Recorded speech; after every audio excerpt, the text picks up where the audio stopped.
The broadcast is now starting. All attendees are in listen-only mode. Hello, everyone, and welcome to today's virtual conference titled the WTO at 20, Past, Present, and Future. My name is Emily Slater, and I am the Deputy Director here at the Bretton Woods Committee. I would like to thank our esteemed speakers for joining us today, as well as our global audience in attendance, especially all of our Bretton Woods Committee members. I would also like to extend a warm welcome to our leadership who is in attendance today, to our co-chair, Jim Wolfenson, and to our Executive Director, Randy Rogers. Before we get started, I would like to go over a few items so you know how to participate in today's event. We've taken a screenshot of an example of the attendee interface. You should see something that looks like this on your own computer desktop in the upper right corner. The orange arrow icon pictured here allows you to collapse and expand the control panel.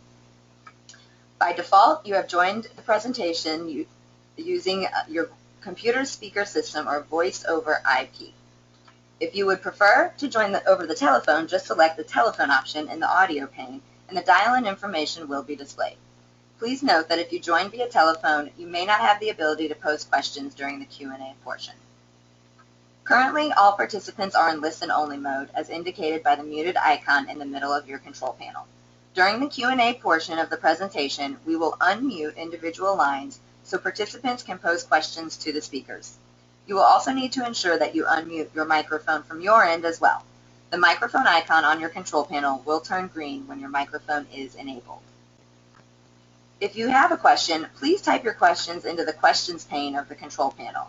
You may send in your questions at any time during the virtual conference. We will collect these and call on individuals during the Q&A session at the end of the discussion. You may also use the raise your hand function to gain our attention throughout the presentation.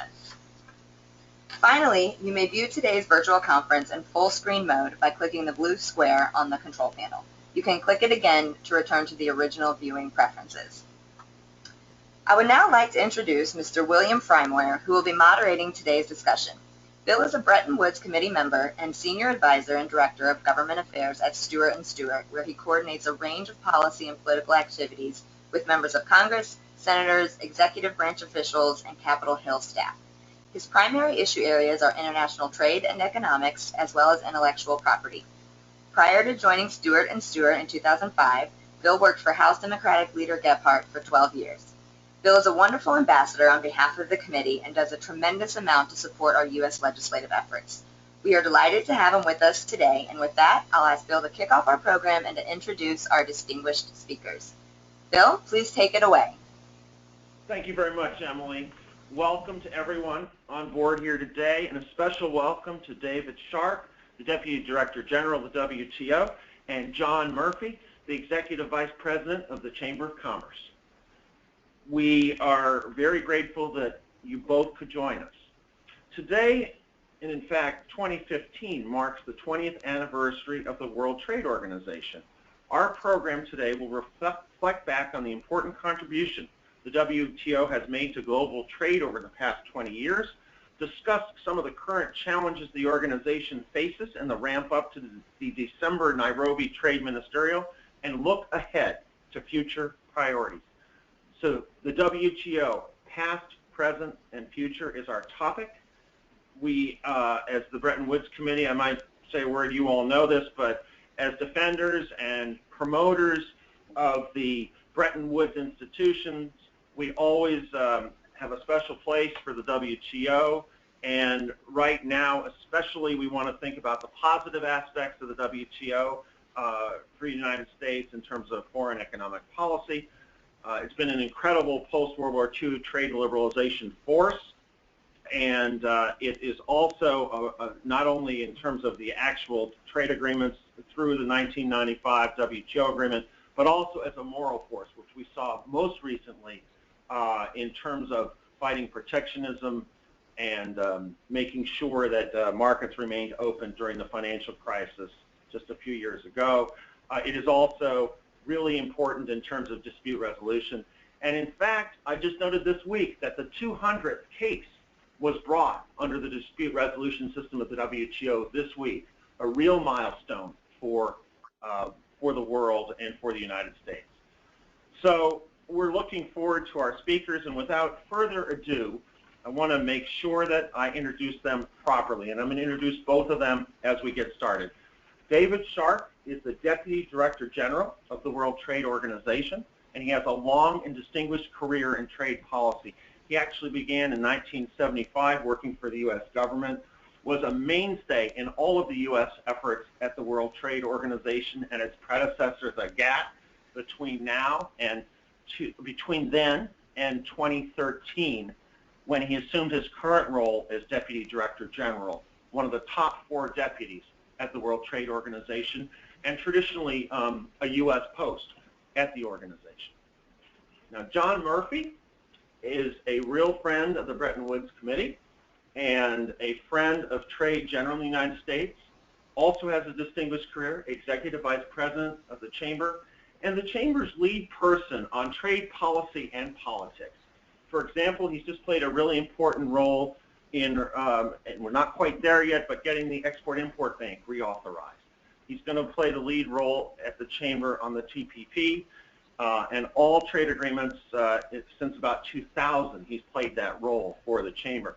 And I might add, he always finds time for the really important issue of getting the IMF reform through Congress, is always advising us with strategy ideas, and we appreciate his commitment to that and the global economic institutions generally, like the WTO. So I would like to, at this point, turn things over, unless I have any other housekeeping things I'm supposed to say. And yes, I guess David is going to open with remarks. John will do follow-up, and then we'll have Q&A with you all after I take the moderator's prerogative of asking the first question. So, David, let's turn it over to you, sir. Thank you for joining us. Thank you very much, Bill. It's a great pleasure to be here with all of you. I have a feeling I'm talking to an audience who already knows a lot of what I have to say. So I think you're all very literate on international cooperation issues, various trade. But bear with me. I'll walk you through the WTO for your request that I address past, present, future. Not so much on the past, more on the present, and a bit on the future. The past, I think, you're familiar with because it's so intertwined with the Bretton Woods institution.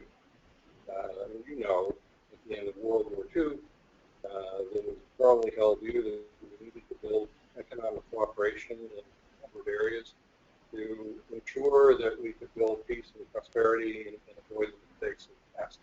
And out of that came the bank and the fund.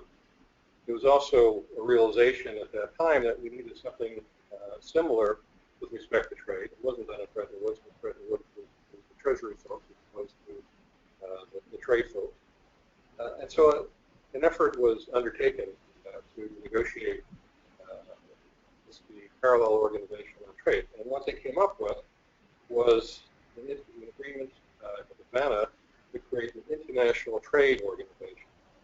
And that never came into being. And the reason, quite honestly, is because the U.S. Congress refused to ratify the agreement.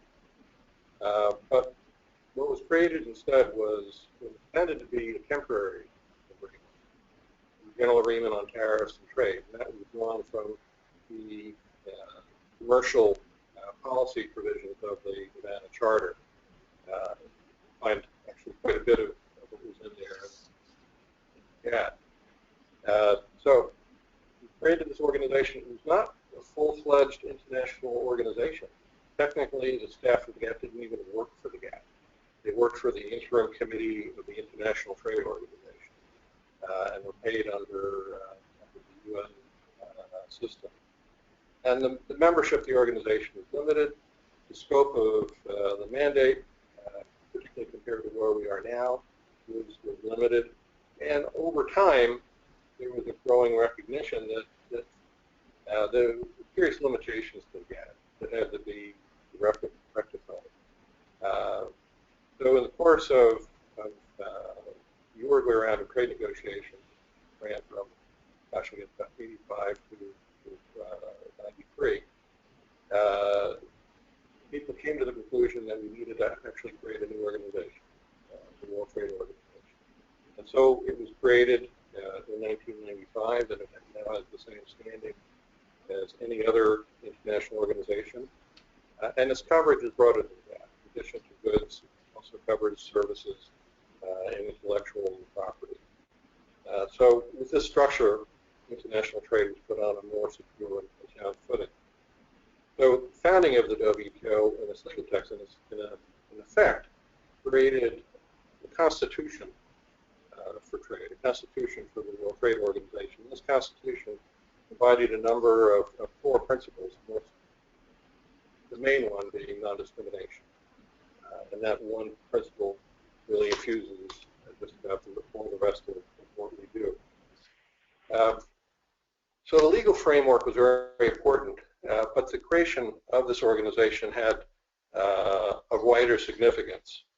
The GATT you could look at as a product of a divided world, with the WTO really a symbol of a more unified one. I mean, think of the time when this was coming to pass. Walls were falling, old enemies were becoming friends, things were changing.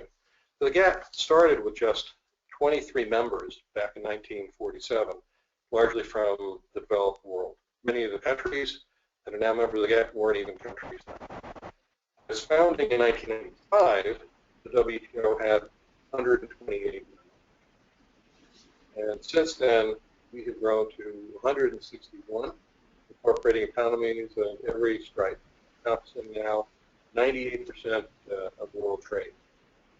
Along with the creation of the WTO, we have phenomenal growth in the amount of trade transacted. We've had an almost threefold increase in the volume of trade and almost fourfold increase in the value of trade in 20 years since the WTO was created. And since the WTO was created in 1995, we've welcomed 33 new members. It was a very difficult process for countries to negotiate their accession to the WTO. And the new members range from giants like China and Russia to small island states like Vanuatu, Seychelles, and Cape Verde. And at the upcoming ministerial conference, which is going to take place in Nairobi, we are expecting to, well, first off, Kazakhstan is about to become a member. They finished the ratification process. So they'll become a 162nd member. And we're expecting at the 10th ministerial conference in Nairobi in December to also complete the accession negotiations for Afghanistan and Liberia. So we've grown quite a bit. Now, the idea of 161 countries, including all the major economies, east, west, north, south, cooperating on trade issues under a system of shared rules and subject to a common system of dispute settlement really would have seemed rather far-fetched not so long ago. And the diversity organization is reflected in our day-to-day work, where all members have a voice, all have a seat at the table. Decisions are taken by consensus. It's messy, but it works most of the time. Developing countries have played an increasingly important role in the decision-making process and setting the agenda. By their integration into the trading system, this is accompanied by a large growth in their share of world trade. If you look back in 1995, their share of world trade was 27%. Now, just 20 years later, it's 43%, and that's not all China. The WTO also provides practical support for countries to start trading through a range of technical assistance initiatives that help them build capacity and trading skills. And we pay special attention to the needs of the smallest and most fragile of our members. The least developed countries benefit from a number of provisions in the WTO to help them integrate and benefit from WTO trade. So there's a great deal of value to the system as we have it. It's no coincidence that as the rule of law trade has spread, the average tariffs have fallen dramatically. Since 1995, when tariffs were 15%, they've dropped to 8%. So that's almost a 0.5%. That's almost a 50% cut. And as I said, both the value and the volume of trade have risen as this has occurred. And this is supported by the essential day-to-day working of the WTO, which is largely goes unseen because people know about our role in negotiations. They will hear on occasion about our role in dispute settlement, but they don't hear so frequently about the very important work that goes on in the WTO, the place for dialogue, is a place where we have important committees that monitor the agreements that we've negotiated. And as Bill pointed out in his opening remarks, these can have very important results. And we are, in fact, as he said, very proud of the fact that our process of monitoring the trade policies of our members did play a very important role in ensuring that the financial crisis of 2008 did not lead to an outbreak of protectionism and catastrophic results that we saw in the 1930s. And the regular work of the committees is also important in enabling members to exchange information, raise concerns, suggest new approaches. It all sounds very technical, but these committees deal with real-life issues like standards and regulations, chemicals and toys, toxins in food, caffeine labeling and image redress, all sorts of things. We provide a platform for members to discuss these matters and the regulations involved. And our rules provide an opportunity for the private sector to have input in making of those rules all the more important. So all this has been very important to members, and it's attested by the strong use that members have made of these opportunities.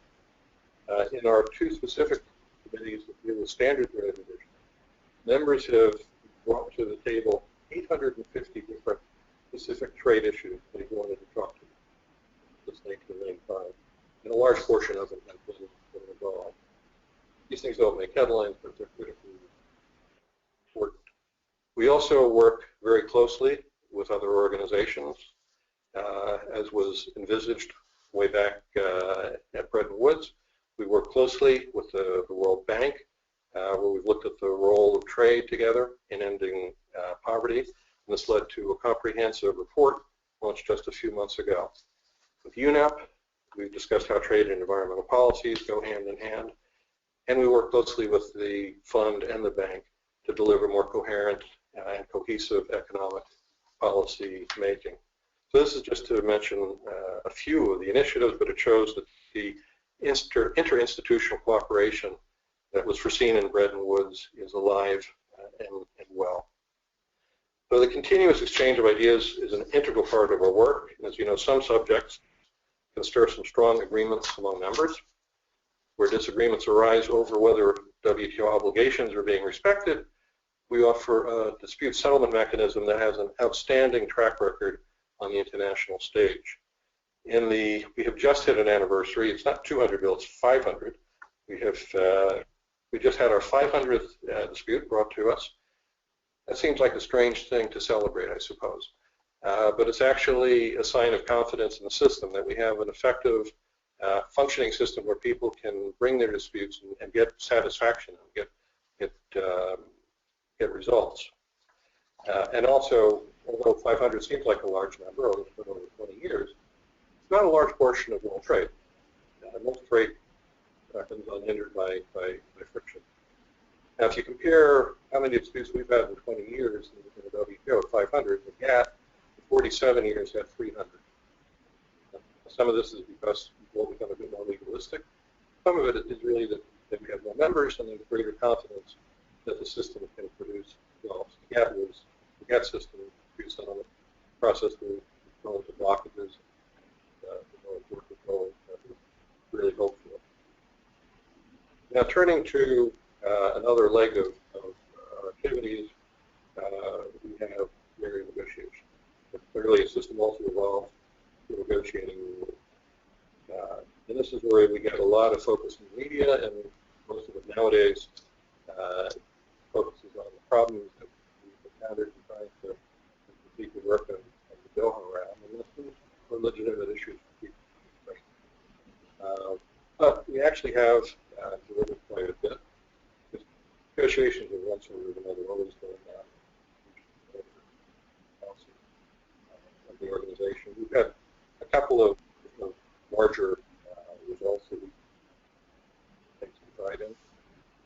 Probably the most important one that had in recent times is what we agreed in Bali, the last ministerial conference in 2013.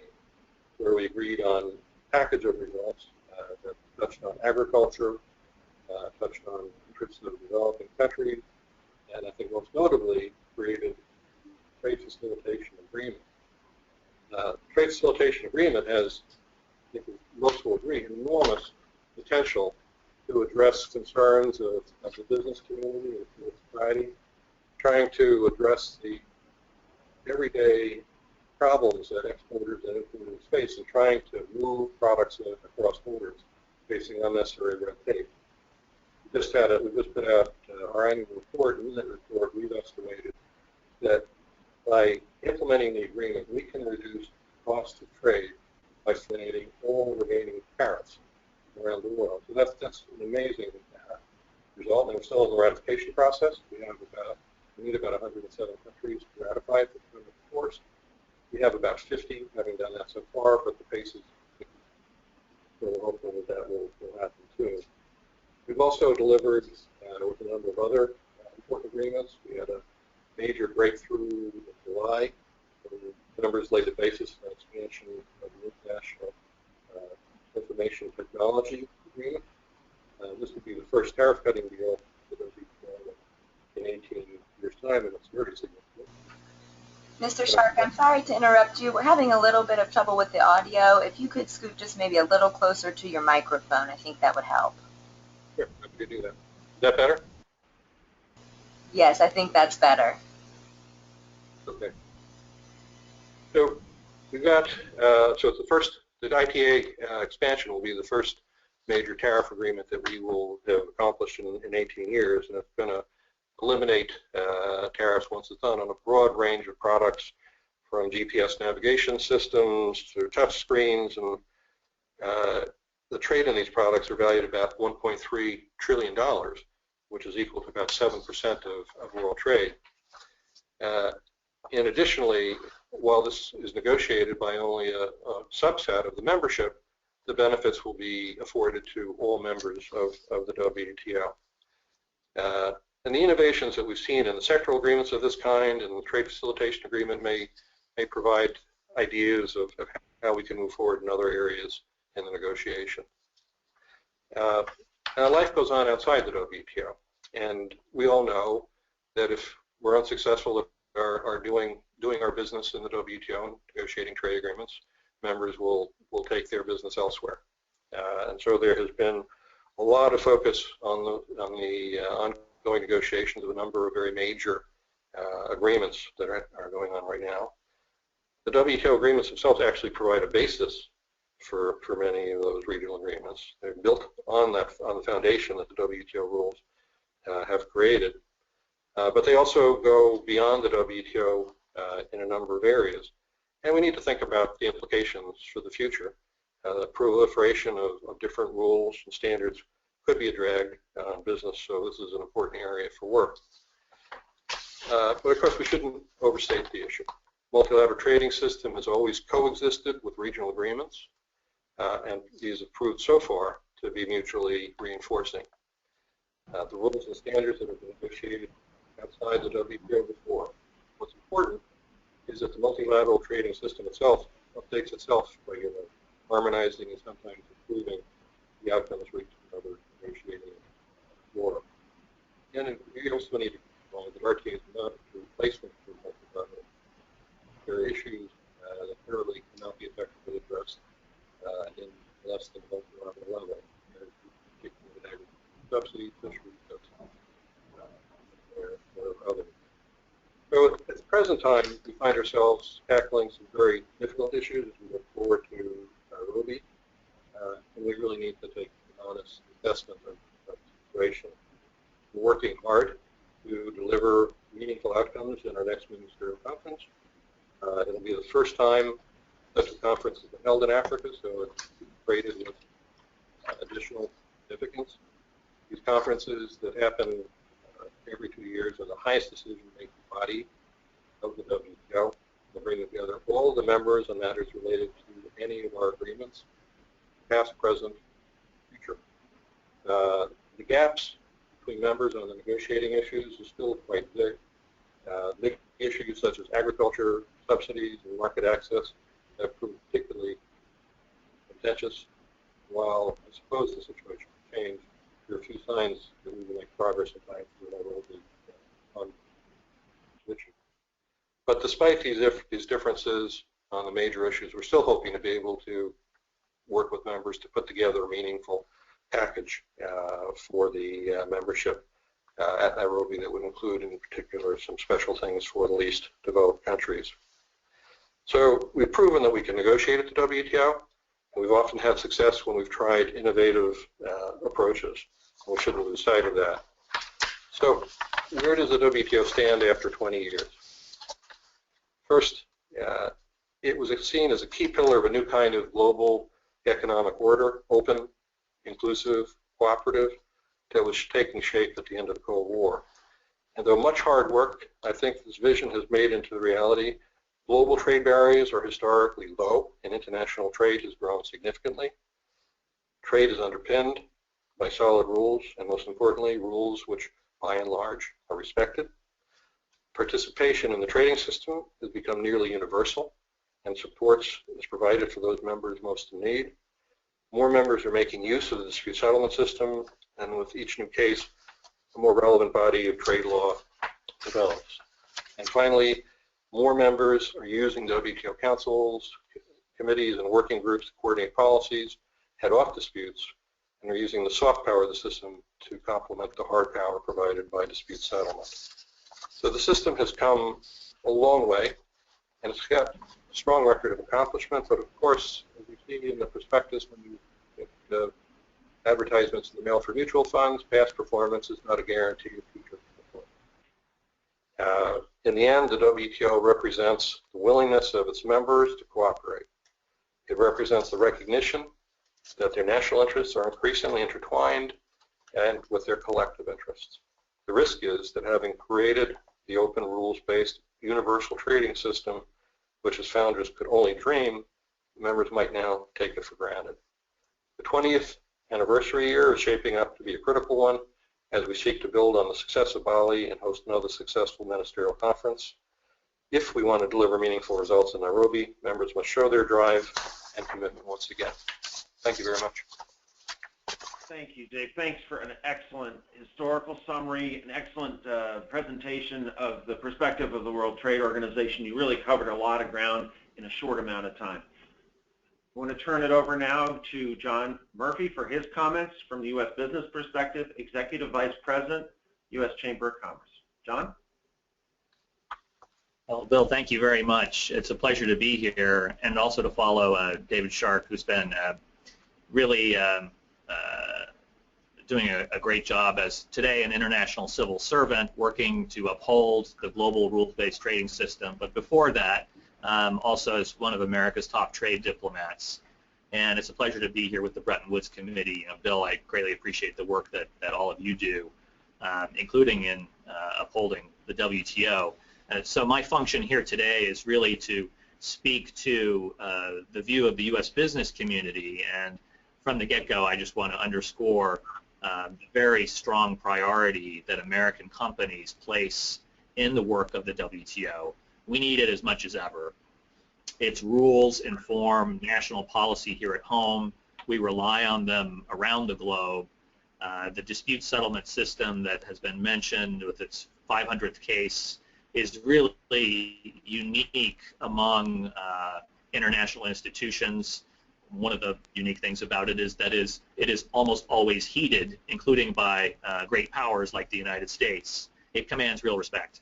And above all, the WTO and its predecessor, the GATT, have really ushered in a remarkable increase in trade around the globe, a 40-fold increase in real terms since the late 1940s.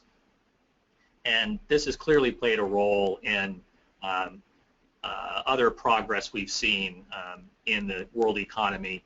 The World Bank tells us that since the early 1990s, when more than half of humanity lived in absolute poverty, that number has been reduced this year for the first time to less than 10%. That certainly didn't all happen because of international trade, but trade certainly played a role, and the WTO of any institution or agreement played a bigger role than any other. So in this context, the long impasse in the Doha Development Agenda negotiations is something that has frustrated the business community. We've been in this impasse for a number of years, and yet more recently we've seen real progress on a number of fronts in Geneva, as we've heard here this morning already. The first of these, of course, the Trade Facilitation Agreement. I have to agree with what's been said here. It is really a big deal. Its formal adoption last Thanksgiving Day represented really the first multilateral trade agreement since the creation of the WTO. And the things that it does to streamline customs performance really matter to business. Simple steps like publishing all customs forms and rules on the internet, establishing electronic pre-clearance for customs, allowing the release of goods from customs before the final determination of duty, express clearance for air cargo. These things really matter. And so when the WTO came out a week or two ago with its report, really the first analysis looking at the agreement as it came out and what it could mean for the world economy, we weren't really surprised to hear that it could boost world exports by up to $1 trillion annually. So it really is a big deal. And it's also very positive that most of the gains will go to the developing world, where these reforms are perhaps more needed than they are in, say, a Switzerland or a Singapore. Speaking for American companies trading and investing around the world, our message to developing countries has been that implementing the Trade Facilitation Agreement is an excellent opportunity to really set a new brand for your country. It's a chance for a developing country to let the world business community know that they are serious about improving their business environment for trade, and it's really hard to imagine a better way to send a signal that you're open for business and ready to receive foreign direct investment. We've also heard today a bit about the Information Technology Agreement expansion, which is now almost within our grasp. The ITA from 1996 has been one of the most successful of the WTO agreements, covering 97% of world trade in the covered goods. But, of course, in the past 20 years, a whole cornucopia of different new tech products has been devised that were not covered. So expanding it is a big deal. As Dave mentioned, expanding it by an additional $1.3 trillion worth of traded goods to eliminate duties on all of those goods worldwide or among the participants is a huge deal. That's a sum larger than global trade in automobiles. It's 3 times larger than trade in clothing. And I have to tell you, from the perspective of U.S. Chamber member companies, it is really a big deal.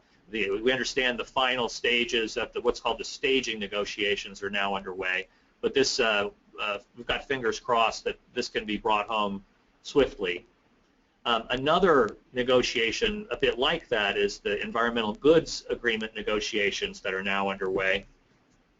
This started in the middle of 2014 when a collection of 14 WTO members, including the United States, China, the EU, decided that we could do something really good for the global environment by negotiating an agreement to eliminate tariffs on environmental goods.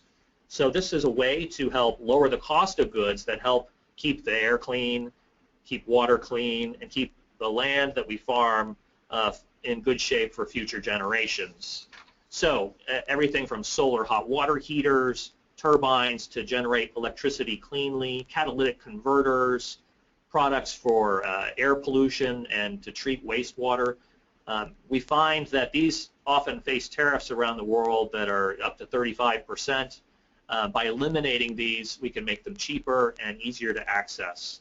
And it's especially appropriate that these negotiations are going on right now as the nations of the world prepare to gather in Paris for the climate talks there. Here's something very tangible that can be done that is pro-environment and pro-growth. Another issue that the Chamber and our members care about across the business community really is the accessions. Kazakhstan, its accession will be formalized, I believe, on November 30th.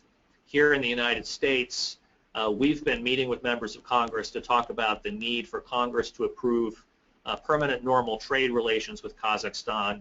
The United States Congress needs to graduate Kazakhstan from the Jackson-Vanik Amendment, which is a bit of a Cold War relic that goes back to Soviet-era prohibition on immigration from that country. Kazakhstan has not had an issue in this space for a couple of decades, and we're finding in Congress there's goodwill towards approving this legislation. But these accessions are very important. It's an opportunity for a country really to undertake a variety of trade reforms, lowering tariffs, simplifying procedures, and they've brought real commercial benefits. Of course, this brings us back to the Doha round and the Nairobi ministerial. To be candid, in the U.S. business community, when you mention the Doha round, you do get some head scratching. There is a sense that after, 7 or 8 years of a pretty tough impasse, what are its prospects?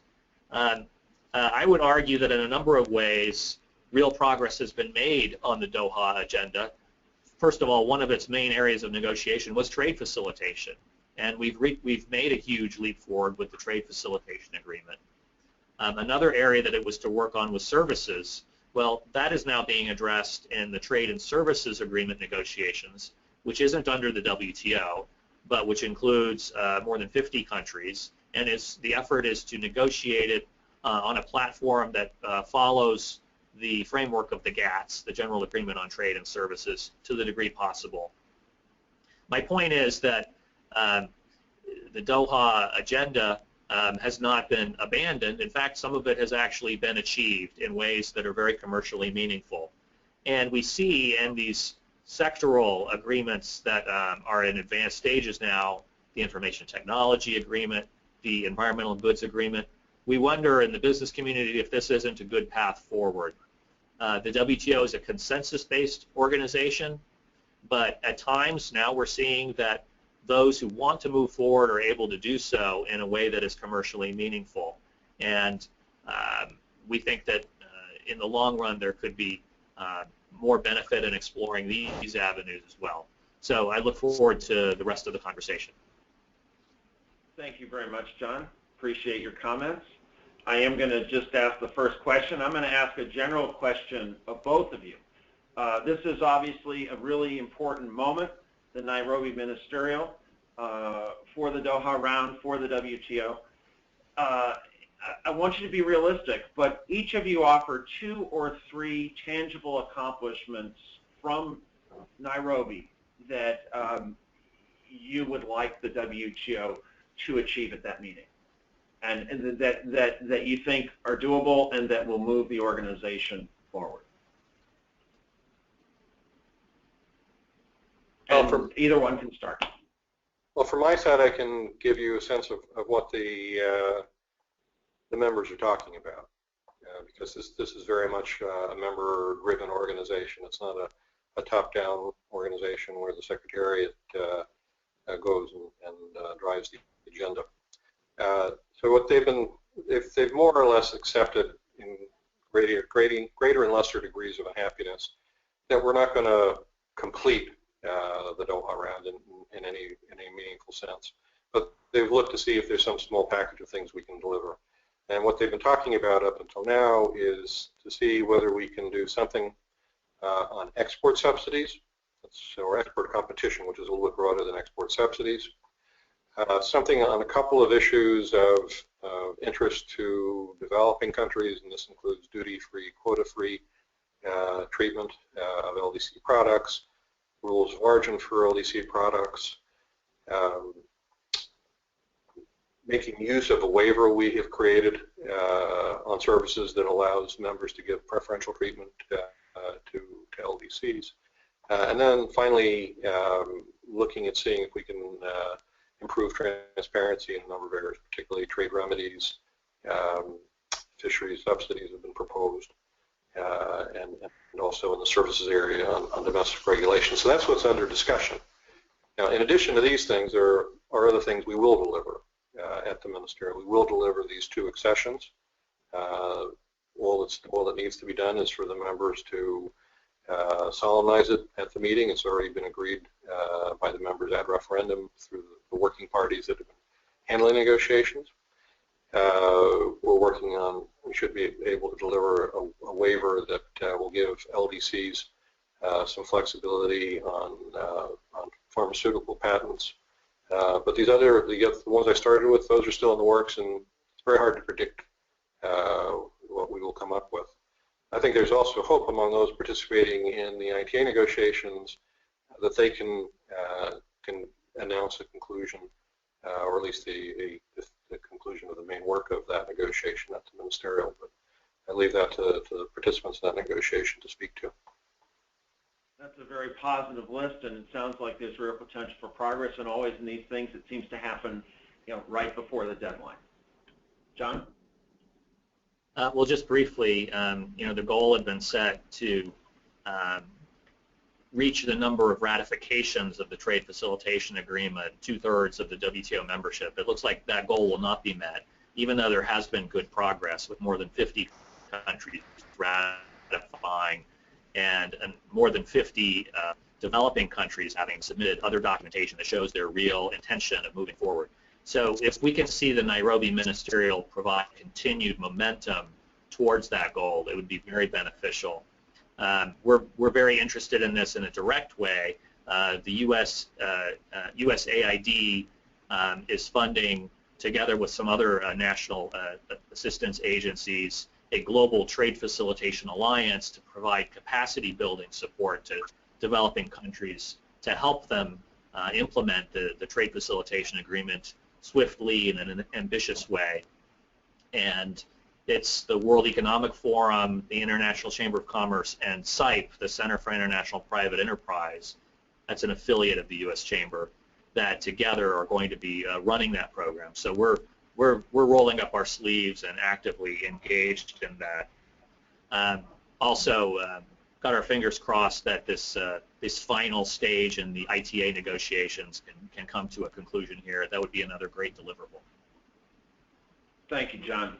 We all have our fingers crossed, and we're all hopeful for the Nairobi Ministerial. I'm going to turn things over to Emily now for the questions from you all.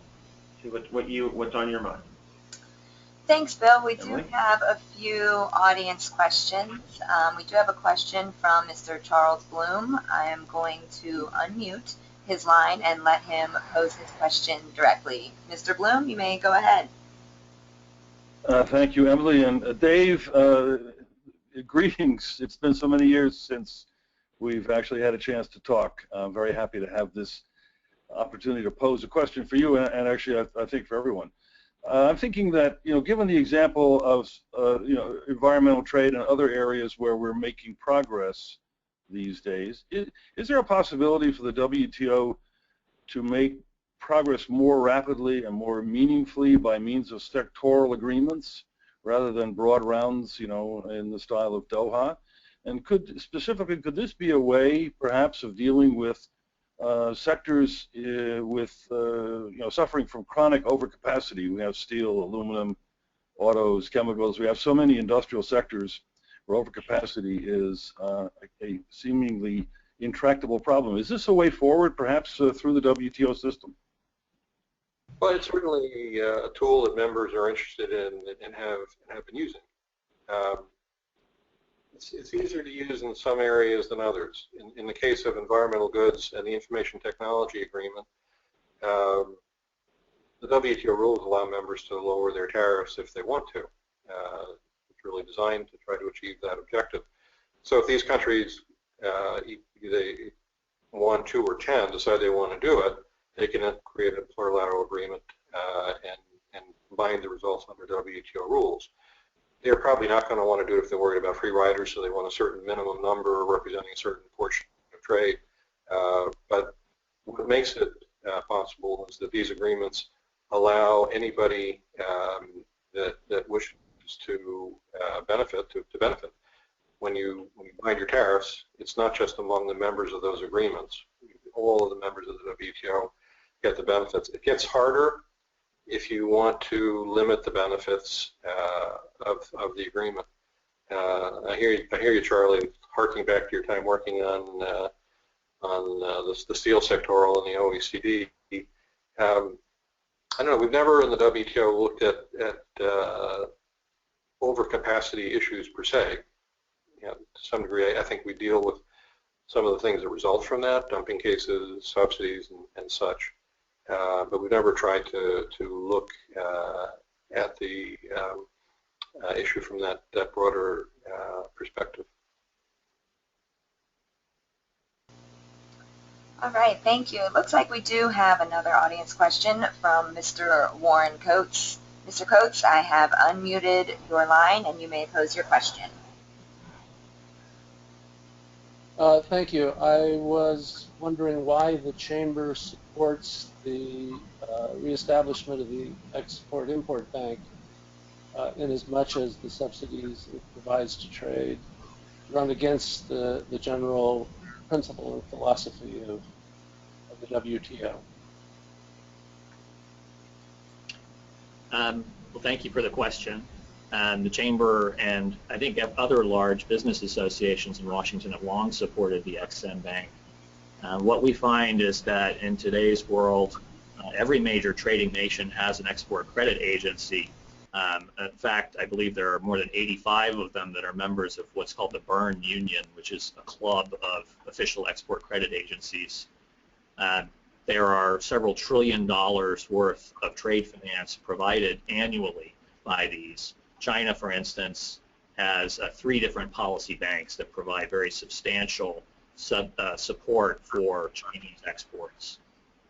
So our argument is that there are, in this world, that for the United States to be the only major trading nation that doesn't have an EXIM bank would put American exporters often at a specific disadvantage, not least because there are frequently cases where foreign bids require the support of an official export credit agency. This is true for nuclear power, for most hospital systems, and it's also true in cases where in the sale of aircraft, locomotives, turbines, a lot of expensive capital goods, export credit agency support is almost always present.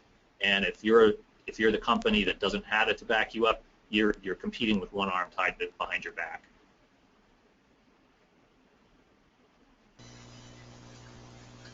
Thank you for that response, Mr. Murphy. It looks like we do have another question for Mr. Shark, and this question looks like it's coming from Mr. Jim Berger. Mr. Berger, I have unmuted your line, and you may pose your question directly.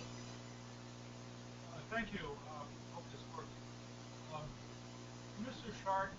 Mr. Berger, I believe we're having some trouble hearing you. Can you sit a little closer to your microphone? A question for Mr. Shark. Will there be a discussion in Nairobi about a post-Nairobi agenda, which would be rather committed to agenda actual items and a time frame, and how important would such a decision be for the future of the ministerial? And this is Jim Berger, Washington Trade Daily. Jim, glad you could join us today.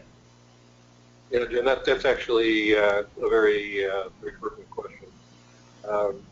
In the preparations that are going on right now for Nairobi, I talked about a number of concrete potential deliverables that we're talking about. I can't make sure at this point whether they will or they won't be delivered. But part of that conversation has been what happens next. And there are very strong divergences of views among members. There are quite a number of members that are quite insistent that ministers reaffirm their commitment to the Doha negotiations and that we commit to concluding negotiations as quickly as possible. We have others, the U.S. Most particularly, but not alone, saying we really don't think, we think the issues that we set out to negotiate in Doha are pertinent issues, but we don't think that Bill Hunt has turned out to be the right model to solve them. So this is quite lively debate that's playing out right now. And I'd love to tell you how it's going to turn out, but I don't know. Nairobi sure will be interesting, and we're looking forward to hearing the outcomes of it. I think we have time for one more question, and this one actually comes from our executive director, Randy Rogers, who is joining us via telephone. So he can't ask it himself, so I will pose it for him. And his question is, will regional trade agreements such as TPP and TTIP ultimately strengthen or erode the influence of the WTO?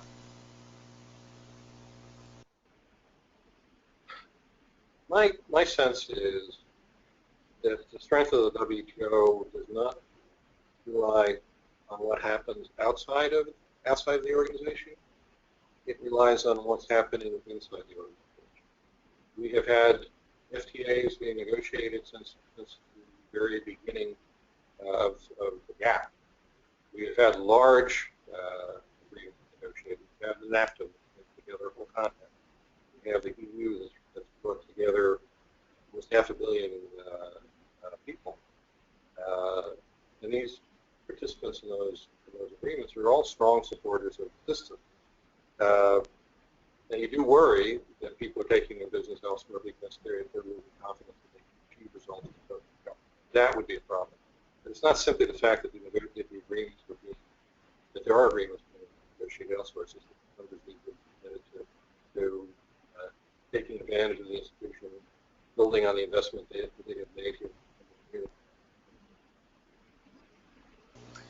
All right, thank you very much. I appreciate all of the speakers joining us today, and we're getting close to the end of time here, so I'd just like to see if Bill has any final comments to wrap up our conversation today. I would just like to thank our two guests, Dave and John, for an outstanding presentation today, and thanks to our members and everyone on the line participating. Really enjoyed the opportunity personally as well today. Thanks very much, Emily, and thanks to Randy and the entire Bretton Woods committee staff. Well, thank you very much, Bill, and I'd also like to thank the rest of our other speakers, Mr. Shark and also Mr. Murphy, for taking the time to join us today. The committee really appreciates your insightful thoughts and dialogue. If you'd like to contact the committee regarding today's virtual conference to our audience, you will be receiving a follow-up email within the next 24 hours that contains our contact information, and also we'll have a link to listen to the audio of today's event. We will also be posting it on our website in the next day or two. So on behalf of the entire Bretton Woods Committee, I'd like to thank our speakers once again, and thank you all for joining us today. Thanks, Emily. Thank you.